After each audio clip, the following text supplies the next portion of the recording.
دیں گے میرا بیڑا پار ہو جائے گا. ماں باپ سے غلطی ہو جائے معاف کرو, بھائیوں سے غلطی ہو جائے معاف کرو, بچوں سے, پڑوسی سے, آپ کے دشمن سے, آپ کا مال کھانے والا, آپ کو تکلیف دینے والا, آپ کو غیبت کرنے والا, سالوں کی دشمنیاں ختم کرنے کا نسخہ قرآن کریم بتا رہا ہے. کیا بتا رہا ہے؟ جسے جسے میدان محشر میں معافی کی ضرورت ہے وہ دنیا میں معاف کر کے آ جائے, وہ آج معاف کرنا سیکھ لے. کل قیامت کے دن اللہ آپ کے گناہوں کا سوال نہیں کریں گے اور کہیں گے کہ یہ بندہ جو ہے ایسا تھا.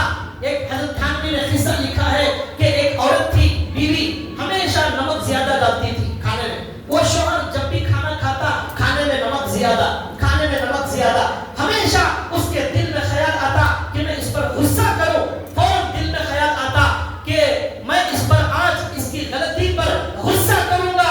اللہ کل قیامت کے دن میرے ہزاروں گناہ ہیں ان پر اللہ غصہ کریں گے, میرا کیا ہوگا. یہ سوچ سوچ کر ہمیشہ معاف کرتا. وہ بیوی پر کبھی غصہ نہیں کرتا تھا. مرنے کے بعد کسی نے خواب میں دیکھا, پوچھا کیا ہوا, اس نے کہا میں بہت بڑا گنہگار تھا لیکن اللہ نے صرف اس وجہ سے میری مغفرت کر دی کہ میں میری بیوی کو معاف کرتا رہتا تھا.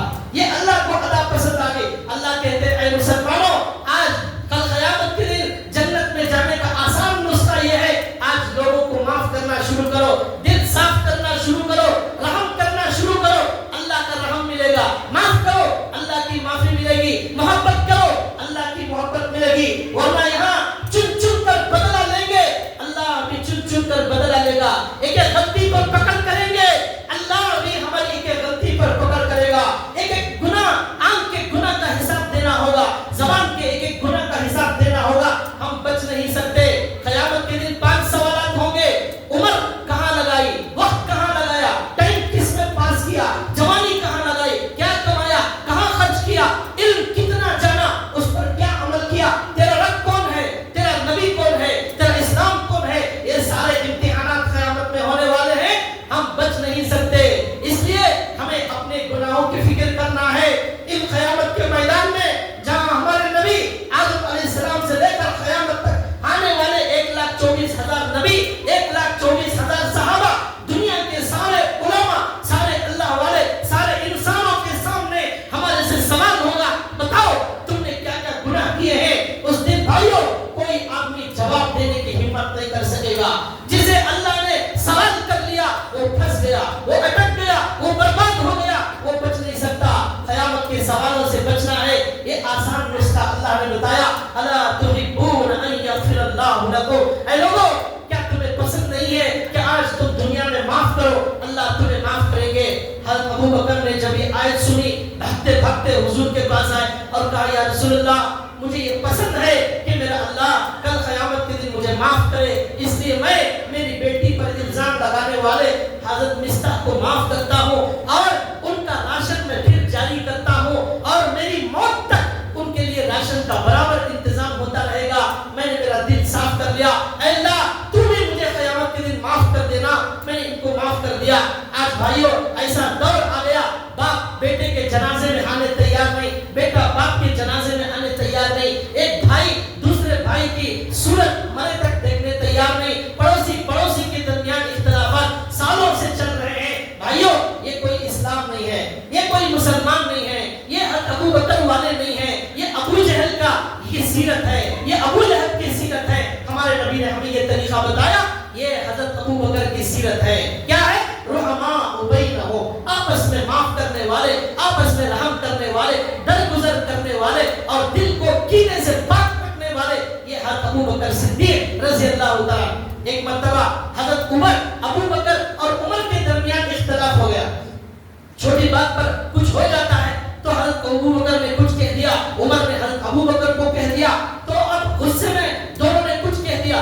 بعد میں احساس ہوا حضرت ابو بکر کو کہ میرے سے غلطی ہو گئی, فوراً آگے بڑھے اور کہا حضرت عمر سے بھائی مجھے معاف کر دینا, میرے سے غلطی ہوگی. اب حضرت عمر ذرا غصے والے, ان کو جلدی معاف کرنے کی عادت نے جو ہے اس وقت غصہ تھا, فوراً معاف نہیں کیا.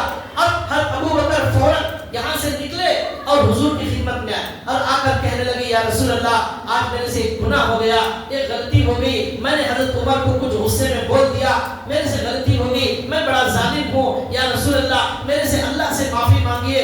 اب اس وہاں حضرت عمر کو بھی احساس ہو گیا کہ میرے سے بھی غلطی ہو گئی. جب ابو بکر نے معافی مانگی, اتنے بڑے آدمی, مجھے معاف کرنا چاہیے تھا, میں نے معاف نہیں کیا, یہ میرے سے گناہ ہو گیا. معاف نہیں کرنے والا شیطان ہوتا ہے. تو لہذا حضرت عمر کو ڈر ہوا, وہ بھی بھاگتے بھاگتے حضور کے پاس آئے اور دیکھا دونوں رو رہے ہیں.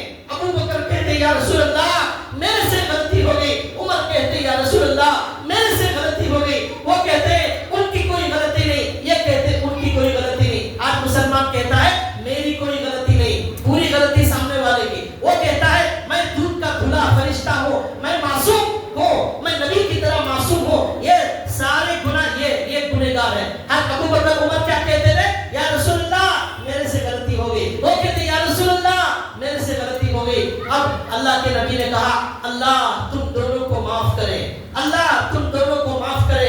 اس کے بعد اللہ کے نبی نے ایک جملہ فرمایا, اے لوگوں تم لوگوں نے جب میں نبی ہونے کا اعلان کیا تم لوگوں نے مجھے جھوٹا کہا.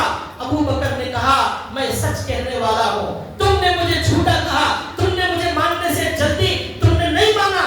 سب سے پہلے بغیر سوچے سمجھے مجھے ماننے والے یہ حضرت ابو بکر صدیق ہیں. ان کو کبھی برا بھلا مت کہو, ان کو تکلیف مت پہنچاؤ, چھوڑ دو, یہ میرا ساتھی ہے. ان کے بارے میں ہمارے نبی نے بہت بلند کلمات کہے. اس کے بعد دونوں کے درمیان ہمارے نبی نے دلوں کو صاف کیا, ملاقات ہو گئی. اس طرح صحابہ کا معاشرہ رحماء بینہم, آپس میں معاف کرنے والا, درگزر کرنے والا, یہ ہمارے نبی حضرت ابو بکر صدیق رضی اللہ تعالیٰ عنہ کی شان. ایک مرتبہ کا واقعہ لکھا ہے, اما عائشہ اور ہمارے نبی میں اختلاف ہو گیا. اما عائشہ اور ہمارے نبی میں چھوٹا موٹا اختلاف ہر گھر میں ہر میاں بیوی کے درمیان ہوتا ہی ہے. اختلاف ہونا غلط بات نہیں ہے, ہوتا ہے, لیکن فوراً پھر ایک دوسرے سے معافی تلافی کر لی جائے, درگزر کر لیا جائے, دل صاف کر لیا جائے, یہ اللہ کا حکم ہے. اما عائشہ اور ہمارے نبی میں اختلاف. اب حضرت ابو بکر آئے, آ کر دیکھتے ہیں اما عائشہ زور زور سے بول رہی ہیں, حضور بالکل خاموش بیٹھے ہوئے ہیں, اما عائشہ زور زور سے بول رہی ہیں. حضرت ابو بکر آئے اور آ کر دیکھا بیٹی زور زور سے بول رہی ہے, حضور خاموش بیٹھے ہوئے ہیں. ہمارے نبی نے ایک حدیث میں فرمایا جو شوہر بیوی کے سامنے جھک جائے وہ بڑا اچھا شوہر ہے, بڑا نیک شوہر ہے. جو بیوی سے زیادہ لڑنے لگے وہ اچھا شوہر نہیں. ہمیں اچھا بننا ہے, ہمیں برداشت کرنا ہے, ہمیں خاموش ہے. ہر جنگ جیتنے والی نہیں ہوتی, کچھ جنگیں ہارنے والی ہوتی. ہار کر بھی آپ اللہ کی نظر میں جیت جائیں گے. وہ بیوی کے ساتھ کبھی جنگ میں نہیں جیتنا ہے, وہ ہمیشہ ہارنا ہے. وہ اللہ کو یہ ہارنے والا بڑا پسند آتا ہے. تو حضرت ہمارے نبی بالکل خاموش. اما عائشہ بہت زوردار طریقے سے وہاں سے غصہ کر رہی ہیں. حضرت ابو بکر اندر آئے اور اما عائشہ کو مارنے کے لیے ہاتھ اٹھائے اور کہا میں کیا دیکھ رہا ہوں, میرے نبی کے سامنے اس طرح زور زور سے گفتگو کر رہی ہے. تو اما عائشہ خاموش ہو گئی. پھر حضور نے ابو بکر کو کہا ارے بھائی نہیں, مارنے کی ضرورت نہیں, یہ تو ہمارا گھر کا معاملہ ہے, ہم حل کر لیں گے, آپ چلے جاؤ. حضرت ابو بکر چلے گئے. اب ایک دن تک حضرت ابو بکر ناراض. ایک دن کے بعد اب ہمارے گھر میں ابو بکر رضی اللہ تعالیٰ عنہ ایک دن کے بعد ہمارے نبی کے گھر میں آ کر دیکھتے ہیں اما عائشہ اور حضور کی صلح ہو گئی ہے, آپس میں ہنس رہے ہیں, مذاق کر رہے ہیں اور دل لگی چل رہی ہے. گھر کا ماحول بدل گیا, غصہ ختم ہو گیا, خوشیاں مسکراہٹیں چل رہی ہیں. ابو بکر نے آ کر کہا تم دونوں نے اما عائشہ اور حضور کو کہا تم دونوں نے اپنی جنگ میں مجھے شامل کر لیا تھا, اب صلح میں بھی مجھے شامل کر لو. تم دونوں نے اپنی جنگ میں مجھے بیچ میں بلا لیا تھا, اب تم دونوں کی صلح ہو گئی ہے, صلح میں مجھے بھی شامل کر لو, میں بھی دل صاف کرنا چاہتا ہوں. حضور نے کہا آ جاؤ, ہم نے ہماری صلح میں تم کو شامل کر لیا. یہ حضرت ابو بکر رضی اللہ تعالیٰ عنہ جو ہے آپس میں رحم دلی کے ساتھ معاملہ کرنے والے, نرمی کرنے والے, معاف کرنے والے, درگزر کرنے والے, یہ ان کے اندر صفت تھی. حضرت ابو بکر جب خلیفہ بن گئے ایک بچی آئی اور آ کر کہا آپ خلیفہ بننے سے پہلے ہماری بکریوں کا دودھ نکالتے تھے, خلیفہ بننے سے پہلے, اب تو آپ امیر المؤمنین ہو گئے, ہماری بکریوں کا دودھ کون نکالے گا؟ حضرت ابو بکر نے کہا میں ہی نکالوں گا تمہاری بکریوں کا دودھ. میں خلیفہ ہو گیا تو کیا ہوا, میں تو قوم کا خادم ہوں, پہلے بھی خدمت کرتا تھا, آج بھی خدمت کروں گا. لاؤ روزانہ تمہاری بکریاں میرے پاس لاؤ, میں دودھ نکال کر دوں گا. وہ بچی 6 مہینے تک حضرت ابو بکر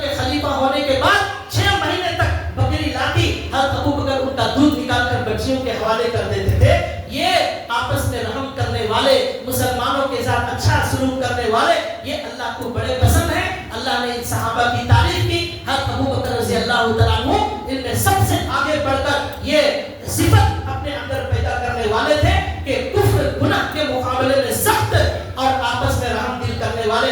اللہ تعالیٰ ہمیں بھی ایسا ہی بنائے. اللہ تعالیٰ ہمیں بھی گناہ سے نفرت کرنے والا بنائے اور اللہ ہمیں بھی آپس میں مسلمانوں کے ساتھ محبت کا, نرمی کا سلوک کرنے والا اللہ ہمیں بنائے. سنی ہوئی بات پر عمل کی اللہ توفیق عطا فرمائے. وآخر دعوانا ان الحمد للہ رب العالمین.